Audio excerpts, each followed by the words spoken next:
虱目魚放在架子上，沒有人動，魚肉卻突然開始戰動，而且不是一下兩下，是連續跳個不停，畫面真的相當詭異。發現魚死後還在動的是台南龍山里里長王文才，他說自己一口氣買了10多條虱目魚，原本打算做成一夜干，沒想到卻被這一幕嚇壞。用好啊，甲燒鹽燒燒，直接曝日曝頭2點鐘哦，啊來要來甲冰冰的時陣，啊看這尾魚啊，擱咧震動啊，我看到怪怪啊，掠起來。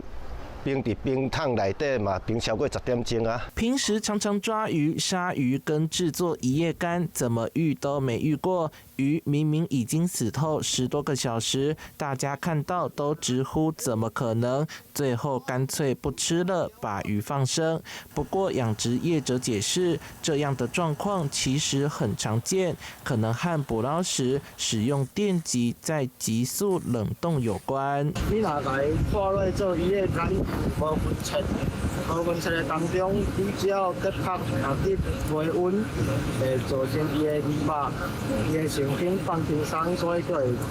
對安尼準的準。就是生物在死掉之後，鈣就會不斷被釋放出來，然後鈣就會和出屍的那個肌鈣蛋白做結合，就是會有一個拉扯的一個現象，所以就會出現像你所看到的跳動的這樣的一個過程。學者指出，死亡超過10小時後，生物電不太可能還持續作用，比較可能是魚體死亡後肌肉內的化學反應造成收縮。強調這魚並不是復活了，是屬於正常的生理反應，不用過度恐慌。